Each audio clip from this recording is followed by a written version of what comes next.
जम्मू कश्मीर के पूर्व मुख्यमंत्री और देश के कद्दावर नेता गुलाम नबी आजाद आज हमारे साथ बैठे हुए हैं। मुख्तलिफ चीजों पर हम उनसे बात करेंगे।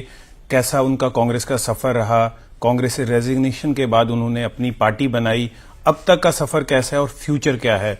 आजाद साहब, थैंक यू सो मच आपकी न्यूज 18 जम्मू कश्मीर लद्दाख हिमाचल से बात करने के लिए। सर, कांग्रेस के साथ एक बड़ा एसोसिएशन, बड़ी लंबी एसोसिएशन रही आपकी। सबको पता है क्या हुआ, आपने रेजिग्नेशन दिया। सर, अब वे फॉरवर्ड क्या है? 3-4 महीने हो भी चुके हैं उस रेजिग्नेशन के बाद, आपने अपनी एक पार्टी बनाई है, तो सर फ्यूचर क्या है उसके बारे में लोगों को बताएं सर। फ्यूचर तो अच्छा ही होगा। हमने सोच समझ के फैसला किया है और जब से हमने नई पार्टी बनाई है तब से हमने कोई छुट्टी नहीं मनाई है। बराबर लगातार जम्मू कश्मीर के शहरों में, कस्बों में, देहाती इलाकों में, पहाड़ों में, इवन स्टैंड में भी प्रोग्राम हमारे हो रहे हैं। और अगर प्रोग्राम नहीं होते तो हम दिल्ली बैठे होते या जम्मू में बैठे होते। तो लगातार प्रोग्राम हो रहे हैं और खुशकिस्मती से दोनों रीजन्स में, अब तो तीसरा रीजन नहीं है, दोनों रीजन्स में बराबर सहयोग सब धर्मों, सब जातियों और सब लोगों का मिल रहा है। सर, कांग्रेस के गुलाम नबी आजाद में और डीएपी के गुलाम नबी आजाद में क्या फर्क है सर? यहां अपने इख्तियार में सब कुछ। जाहिर है आप बड़ी पार्टी होते हैं और बड़ी पार्टी में कई चीजें पूछ के करना पड़ती है। ऐसा करें, ऐसा करें, ऐसा नहीं करें। और जहां पूछना पड़ता था उनको खुद समझ नहीं थी, लेकिन वो फिर भी चाहते थे कि उनसे पूछा जाए और वहां गड़बड़ हो जाता था। सर, जिनको समझ नहीं है उस पे किस पे इशारा है सर, कुछ बताएंगे सर? वो अब उस पे इशारा, वो पुरानी बात हो गई है सर। मैं एक लीडर का नाम नहीं लूंगा, लेकिन काफी आपके करीबी थे जम्मू कश्मीर कांग्रेस के। आप पे उन्होंने पर्सनल अटैक भी किया, लेकिन आपने उस लेवल पे आप नहीं गए सर। हम उस लेवल पे कभी जाते नहीं है। हम तो अपोजिशन पार्टीज को नहीं करते। जो हमारे घोर पॉलिटिकल राइवल्स है, हम उनके बारे में कभी नहीं बोलते हैं। और मैंने 40 साल मेरा रिकॉर्ड रहा है, 45 साल मैंने तकरीबन 1 लाख से ज्यादा मीटिंगें पार्लियामेंट मेंबर्स के लिए, असेंबली मेंबर्स के लिए की होंगी, कंपेन की होंगी, बल्कि 1-2 लाख। मैंने कभी अपोजिशन के कैंडिडेट का नाम नहीं पूछा है, न अपोजिशन के लीडर के बारे में पूछा है। मैं उनकी जो अपनी बात कहता हूं, हम ये करेंगे। और शायद ये भी एक वजह है कि हमारा कोई पॉलिटिकल राइवल नहीं है। सर, जब आपकी पहली रैली हुई थी जम्मू, रेजिग्नेशन के बाद आप जम्मू आए थे, मैंने अटेंड की थी, खचाखच भरी हुई थी, बहुत भीड़ थी वहां पर। आपने एक बात कही थी कि अब कांग्रेस जो है ट्विटर से ऑपरेट होती है, तो आप पे बड़ा टारगेट किया गया था ट्विटर से, सोशल मीडिया से, कांग्रेस के कई लीडर्स द्वारा आपको। जनरली देखो, कई मतभेद हमारी पार्टी में थे। हमारे कई लोग रूलिंग पार्टी की नकल करते हैं कि वो पब्लिसिटी से चलाते हैं। मैं अपनी पार्टी में कहता था तब, देखो बीजेपी के पास तकरीबन 40-45 संस्थाएं हैं। ट्विटर वगैरह ये पब्लिसिटी एडिशनल चीज है उनके, लेकिन उनके पास इतने संगठन हैं, औरतों के लिए, मर्दों के लिए, रिटायर्ड के लिए, सर्विस के लिए, शॉपकीपर्स के लिए, फलां के लिए, ये अलग अलग कमेटियां। लेकिन हमारी कोई कमेटी नहीं है। सर, पूरी दुनिया ने, पूरे देश ने देखा जब आपका फेयरवेल था पार्लियामेंट में, तो प्रधानमंत्री ने आपके बारे में बहुत बोला, इमोशनल भी हो गए, विजिबली इमोशनल थे। आपकी जो कंट्रीब्यूशन थी या वो इंसिडेंट याद करके जब आप चीफ मिनिस्टर थे और गुजरात के टूरिस्ट की बस पे अटैक हुआ था, उसके बाद आप ही की जो फॉर्मर कलीग्स, उन्होंने एलिगेशन लगाई कि ये जो अब आपकी पार्टी है, you have become a B team of the BJP. आपने काउंटर भी किया सर कई बार इस चीज को। सर, बी टीम वो बनेगा बीजेपी की जिसके पास अपना कुछ नहीं हो। हम बी टीम नहीं बन सकते। जिनके पास लोग नहीं है या जिसने चोरियां की है, डाके किए होंगे, करप्शन की होंगी, वो डर से बी टीम बनेगा। सर, एक टाइम था जब आपने पॉलिटिक्स ज्वाइन किया था, तो उसके बाद अगर किसी लीडर को एड्रेस किया जाता था, इवन बाहर रैलीज में भी, तो एक डेकोरम होता था, रिस्पेक्ट होती थी। आजकल हम देख रहे हैं कि हर कोई लीडर, चाहे वो अपोजिशन से हो, कहीं से प्रधानमंत्री को टारगेट करते हैं, कई बार उनकी फैमिली, उनकी माताजी को भी गाली देते हैं, कई बार प्रधानमंत्री को गाली देते हैं। तो सर, इस ट्रेंड को आप कैसे देखते हैं? क्या पॉलिटिक्स का इतना स्तर नीचे आ गया सर? अच्छा, कोई भी करे, चाहे वो रूलिंग पार्टी करे या अपोजिशन करे, ये बहुत गलत ट्रेंड है। राजनेताओं को, लीडरों को ये समझना चाहिए, वो चाहे किसी भी पॉलिटिकल पार्टी से ताल्लुक रखते हों, कि हम हिंदुस्तान और चाइना नहीं है। और हिंदुस्तान और चाइना की भी हम लीडर, हम गालियां नहीं देते हैं उसकी मां बहन की, हम डिप्लोमेटिक तरीके से उनके करते हैं।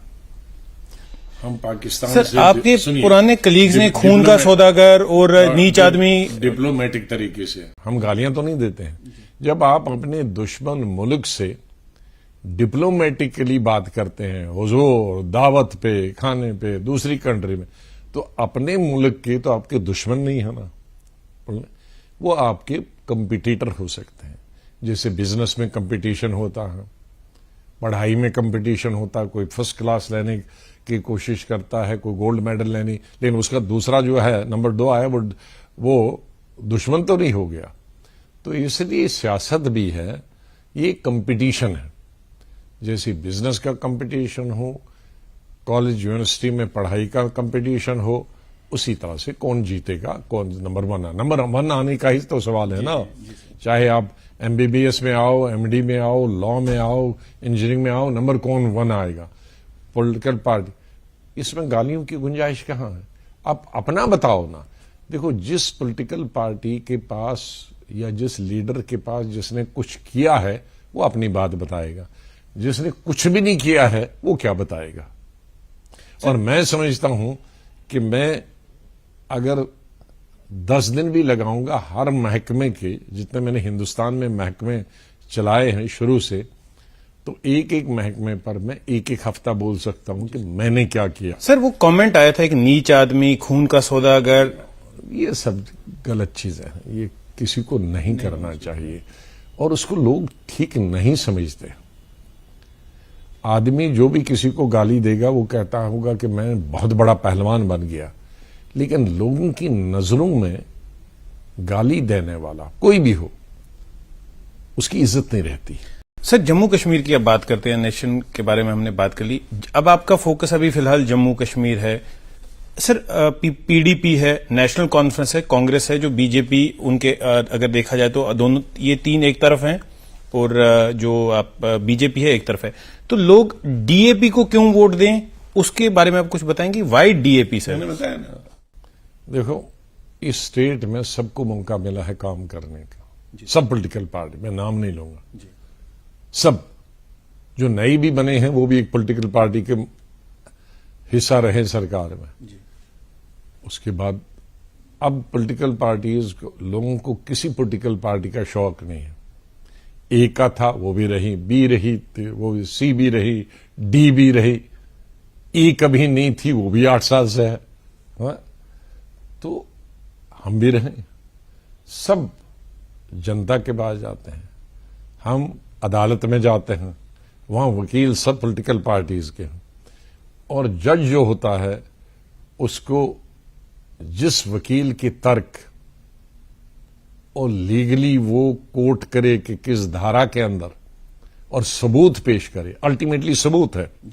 चाहे कितना बड़ा वकील हो, ऑडिटर हो, लेकिन सबूत नहीं है तो फ्लैट गिर जाता है। तो इसलिए जुडिशरी, लोअर जुडिशरी से सुप्रीम कोर्ट तक सबूत मांगती है। तो हम एक ऐसी जुडिशरी के सामने जाती है जिन्होंने स्टेट की तकदीर अपने आप नहीं, सब बताएंगे और सबूत दें कि किसने क्या किया है, और जिसके सबूत साबित होंगे लोग उसको वोट देंगे। सर, आपने एक प्रॉमिस किया लोगों से कि आपकी पार्टी आएगी तो स्टेटहुड वापस आएगा। स्टेटहुड का आपने एश्योरेंस दिया है, लोगों को जॉब और लैंड की गारंटी दी है। स्टेटहुड की गारंटी कैसे पूरी होगी सर, क्योंकि भी ये मसला सब जुडिस भी है ना। देखो, स्टेटहुड की मैंने इसलिए बताई है, मैं नहीं कर सकता जी, लेकिन ये बात है कि मैंने तकरीबन, लोगों ने मेरी सिर्फ पहले स्पीच सुनी,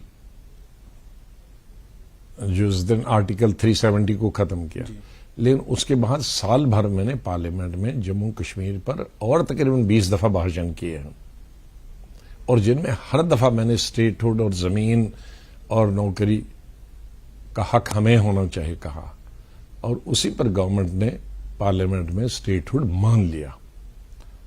स्टेटहुड पार्लियामेंट में, लोकसभा में मैं माना और राज्यसभा में मैं माना, और उसके बाद ऑल पार्टी मीटिंग हुई, उसमें फिर मैंने ये तीनों चीजें रखी, और भी मैंने रखा था, कई चीजें थी कि भाई आपने जो एक तो यही रखा था स्टेटहुड, और दूसरा कहा था अर्ली इलेक्शंस, और इलेक्शन से पहले स्टेटहुड, और फिर ये जमीन और नौकरी का, और चौथा कि भाई आपने जो हजारों लोग पकड़े थे लीडर और वर्कर पॉलिटिकल पार्टीज के 16,500 बंद रखे थे, आर्टिकल 370 खत्म होने के बाद कहीं गड़बड़ न हो, वो तो क्रिमिनल नहीं है, वो मिलिटेंट नहीं है, वो तो आपने प्रिकॉशन के तौर पर बंद रखा। लेकिन प्रिकॉशन के तौर पे आप हफ्ता बंद रख सकते हो, आप साल तो नहीं बंद रखते हो, तो उनको तो छोड़ दो। 16,000 वर्कर किसी भी पॉलिटिकल पार्टी के, उनको तो छोड़ दो।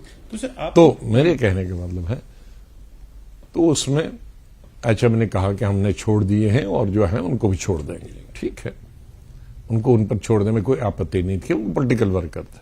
हमने बताया हम मिलिटेंटों को छोड़ने की बात नहीं करते, सिर्फ जो प्रिकॉशन के तौर, और उन स्टेट का उन्होंने दोहरा लिया कि स्टेट हम एक्सेप्ट करते हैं। उसमें पीएम भी थे, एलजी भी थे, और सिर्फ इतना कहा कि भाई आप लोगों की डिमांड हम जो पार्लियामेंट में हमने मानी है, यहां भी मानते हैं, स्टेट छोड़ देंगे लेकिन इलेक्शन के बाद देंगे। ठीक, जमीन पर और नौकरी पर वो साइलेंट रहे। तो स्टेटहुड हम इसलिए कह रहे हैं क्योंकि प्रधानमंत्री ने और होम मिनिस्टर ने खुद पार्लियामेंट में बताया है, तो वो वापस नहीं जा सकते। जमीन और नौकरी का मैं इसलिए कह सकता हूं कि ये दो या तो पार्लियामेंट कर सकती, या असेंबली खुद भी सक्षम है। तो इसलिए पार्लियामेंट नहीं करेगी तो हम असेंबली में कर देंगे। तो ये दोनों चीजें। तो सर, अभी आपको जम्मू कश्मीर के जो हालात हैं कैसे लग रहे हैं? क्या इलेक्शन होनी चाहिए? क्योंकि अभी भी पाकिस्तान की तरफ से जो प्रॉक्सी वॉर है चल रही है, हम देख रहे हैं हर आए हफ्ते एक सिविलियन किलिंग हो जाती है, नॉन लोकल माइग्रेंट्स को मारा जाता है। तो इन दोनों चीजों को कैसे आप रिलेट कर रहे हैं सर? वो कोई बहाना नहीं चलेगा जी। पाकिस्तान और हमारे मुल्क के बीच में खट्टे मीठे संबंध 1947 से आज तक रहे। कई लड़ाइयां लड़ी गई हैं, लेकिन इलेक्शन तो होते रहे। इलेक्शन पर उन पे कभी असर नहीं है।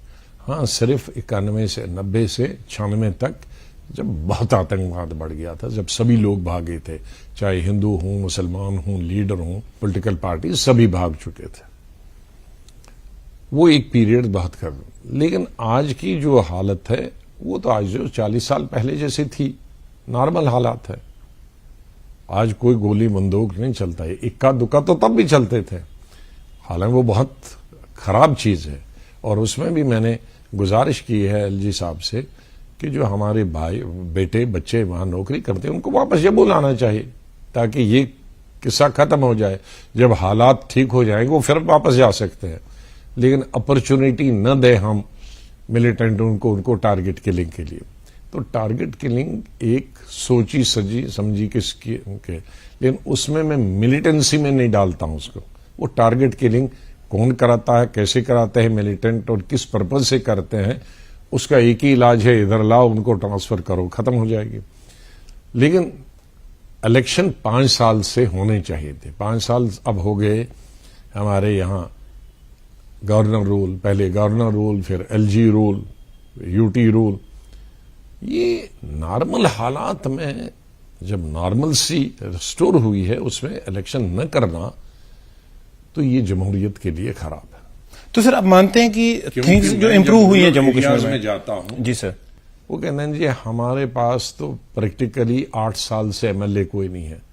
पहले 2 साल भी जो हुकूमत थी वो पीडीपी और बीजेपी आपस में ही लड़ते थे, और दोनों का एक्सपीरियंस नहीं था, तो हमारी तो बात नहीं सुनते थे, वो आपस में ही झगड़े। तो प्रैक्टिकली कहते हैं कि 8 साढ़े 8 साल से हमारी कोई गवर्नमेंट ही नहीं है। कोई एमएलए किसके पास हम जाएं, कोई मंत्री के पास जाएं, वो हमारे पास कोई नहीं है। ब्यूरोक्रेसी का ये काम नहीं है। हमारे संविधान में, हमारे कॉन्स्टिट्यूशन में, हमारे आईन में जुडिशरी का अपना काम है, लीडर्स का, असेंबली वालों का अपना काम है और अफसरों का अपना काम है। तो सर आप जेएंडके के हालात को किस तरह देखते हैं अभी? हालात बहुत अच्छे हैं। इलेक्शन ये सरकार ने एक मौका खो दिया, इस समर में कर दे चाहिए थे। अभी विंटर में तो बड़ा मुश्किल है क्योंकि बर्फ ऑलरेडी सब पहाड़ी इलाकों में गिरी हुई है, ठंड है, माइनस टेम्परेचर के इलाकों में है, लेकिन बेस्ट हमारा मई से और अक्टूबर एंड तक होता है इलेक्शन कराने का टाइम। सर आप इंटीरियर्स में घूमे, मैंने देखा रिमोट एरियाज में आप जा रहे हैं, जब से आप जहां मैं पैदल भी जी वो देखा सर मैंने, आप हर जगह जा रहे हैं, लोगों से मिल रहे हैं, रिस्पांस क्या आ रहा है उन लोगों का सर जब आपसे बात करें? बिकॉज 1 to 1 आप लोगों से बात कर रहे हैं। अच्छा रिस्पांस है। और ये शिकायत कॉमन है कि 8 साल से हमें कोई पूछने वाला नहीं है।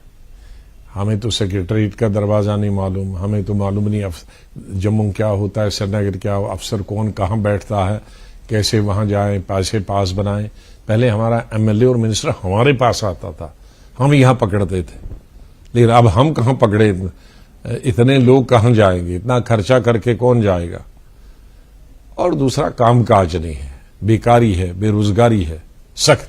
सर अभी हम नोटिस करें महाराष्ट्र और कर्नाटका में ना बॉर्डर डिस्प्यूट चल रहा है, रोज कुछ ना कुछ उनमें डिस्प्यूट हो रहा है, इससे आप कैसे देख रहे हैं और क्या वे? मैं आपको बताऊं, मैं तो इन साउथ का देना, बॉर्डर डिस्प्यूट कर्नाटका और महाराष्ट्र का बहुत, ये बेलगांव डिस्ट्रिक्ट है ना सेंटर में, बेलगांव और उसके साथ जो एरिया है ना, वो महाराष्ट्र वाले कहते हैं वहां हमको जाना चाहिए, कर्नाटक वाले चाहें।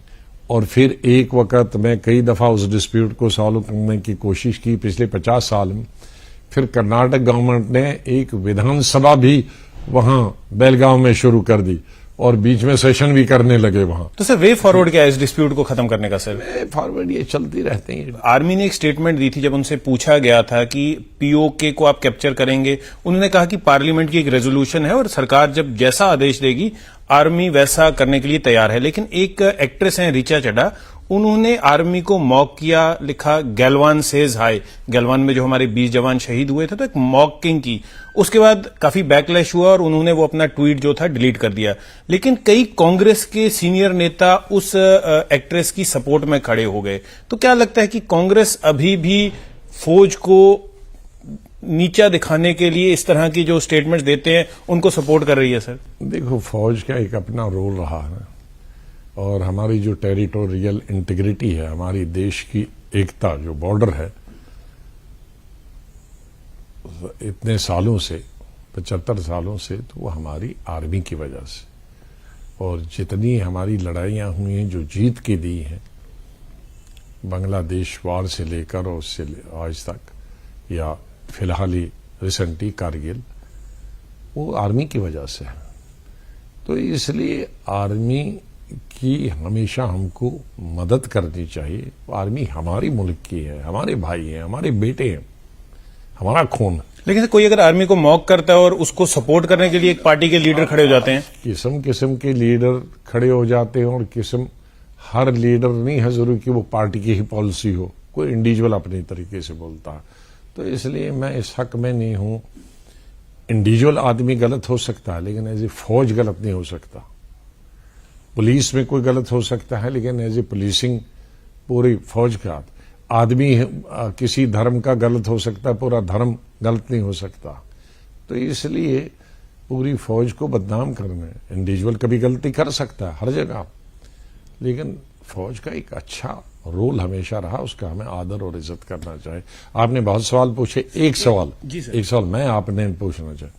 बहुत सवाल लोग पूछते हैं कि ये अब पार्टी का नाम क्यों बदलते हैं? जी सर, ये आपको सबसे पहले पूछना जी सर, मैं सर पूछने अभी मैं नहीं पूछने वाला था सर। मैं इसके साथ एक और सवाल था सर। जम्मू कश्मीर में ही ये ज्यादा इंक्विजिटिवनेस होती है। जी सर, बाकी स्टेटों में कोई परवाह नहीं करता। जी सर, मैं मिसाल के नाम, हमने नाम रखा प्रोग्रेसिव आजाद पार्टी। ओके, तो हम पहली नेगेटिव पर जंप देते हैं, मतलब उर्दू में उसको मनफी सोचते हैं। ओके, हम पॉजिटिव नहीं सोचते। जी सर, कुछ लोगों का काम ही है नेगेटिव सोचना।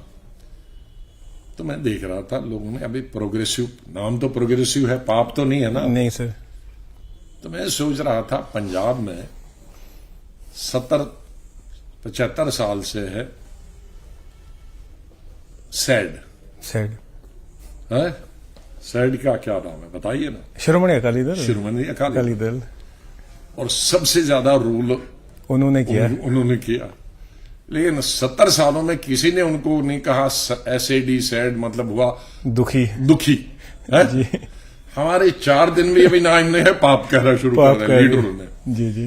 तो उसका मतलब है कि नेगेटिव सोच है हमारी ज्यादा। जी जी। मतलब 75 साल में पंजाब से भी बड़े बुद्धिमान हैं जी, बड़े शायर हैं, लेकिन किसी ने अकाली दल को ये नहीं कहा कि ये गमगीन पार्टी है, एसएडी है। लेकिन यहां 4 दिन में ही लोगों ने कहा ये जी पापी पार्टी है, पीएपी है।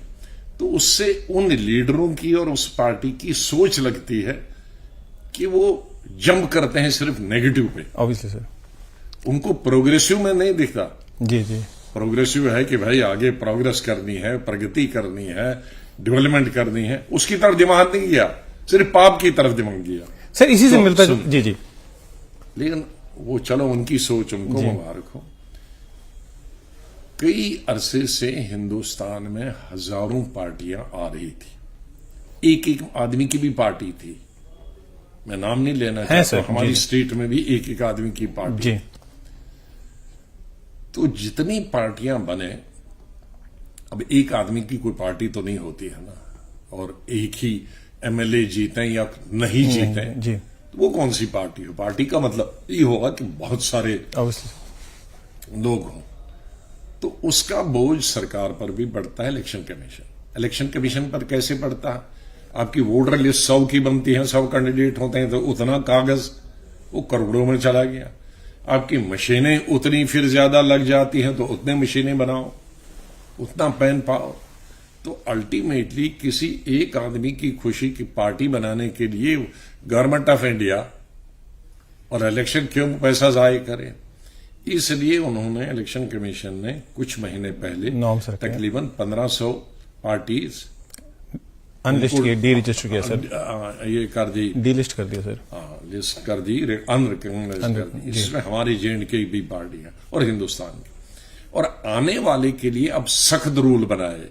हमने जब अप्लाई किया तो अप्लाई तो किसी नाम से करना था ना, वरना क्या कहता मैं गुलाम नबी आजाद, मुझको रिकॉग्नाइज, मुझे तो करना था, नाम देना था। तो नाम दिया हमने। तो इलेक्शन कमीशन ने 1 महीने के बाद लहा जी ये नाम आपका रिजेक्ट हुआ, इसका नाम किसी महाराष्ट्र में कहा कि ये पार्टी, ये हमारी पार्टी है, तो इसलिए आप दूसरा नाम दे दो। हमने दूसरा नाम दिया तो उसको कश्मीर वालों ने कहा ये तो पाप हो गया। नेगेटिव सोच चाहिए थी। तो हमने उसको इलेक्शन कमीशन को कहा कि भाई कुछ लोगों को पाप नजर आते हैं अपने, और वो हमें हमारे पाप दिखाना चाहते, तो इसको ले दो।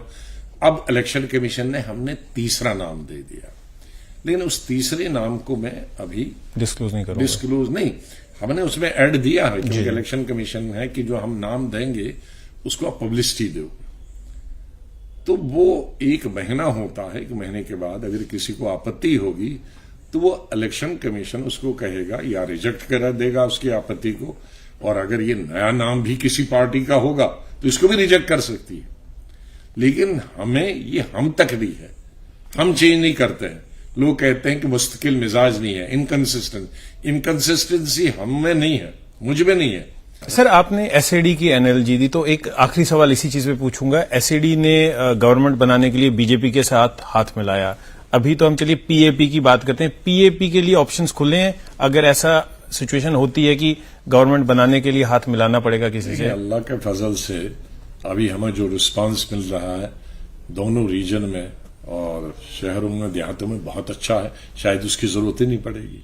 तो कॉन्फिडेंट है सर कि अगले चीफ मिनिस्टर आप ही होंगे? चीफ मिनिस्टर सवाल नहीं होता, सवाल यह है हमारी गवर्नमेंट बनाने का, हमारी पॉलिसीज का, हमारी वो ट्रिपल शिफ्ट का, हमारे डबल शिफ्ट का, हमारे सड़कें अधूरी रह गई हैं, हमारे काम नहीं है, हमारी बेकारी है, हमारी बेरोजगारी है। बेकारी बेरोजगारी क्यों है? क्योंकि कोई काम नहीं, कोई सड़क पे काम नहीं कर रहा, किसी देहात में कोई काम नहीं हो रहा, कोई कॉलेज का, स्कूल का, बिल्डिंग का कोई काम नहीं हो रहा है। मजदूर हमारे 80% दूसरी स्टेटों में जा रहे हैं। हमारे वक्त में क्यों नहीं जाते? हमारे वक्त में दूसरी स्टेटों में से आते थे, क्योंकि पहली शिफ्ट में अगर किसी को काम नहीं मिलता था, दूसरी शिफ्ट में दूसरी नहीं मिलता था, तीसरी के लिए तो हमारे 90% बाकी स्टेटों से आते थे। लेकिन आज हमारे एक शिफ्ट के लिए भी काम नहीं है। काम ही नहीं है तो कहां जाएंगे? आज हमारे लाखों बच्चे 3,000 2,000 पर तनख्वाह कर रहे हैं, उनको कोई एडहॉक अपॉइंटमेंट है, 15-15 16-16 साल से बच्चे एडहॉक में, लाखों में। उन बच्चों को हमने परमानेंट करना है, वो खुदकशी कर रहे हैं, सुसाइड कर रहे हैं। गांव शहर के हर कम्युनिटी के, हर रिलीजन के लाखों बच्चे हैं, वो खुद क्या पालेंगे? उनके बच्चों को वो क्या पालेंगे? अपने वालिदैन माता पिता को कैसे पालेंगे? वो सबसे है, उसकी तरफ किसी को ध्यान नहीं है। तो पहली प्रायोरिटी है उनको परमानेंट कर देंगे।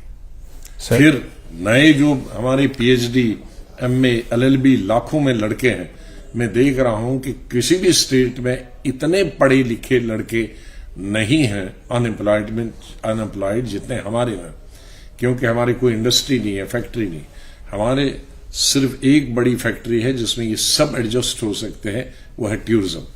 टूरिज्म को हमने सिर्फ 5% एक्सप्लॉइट किया है, 95% हमारे पास अनएक्सप्लॉइटेड है। मतलब हमने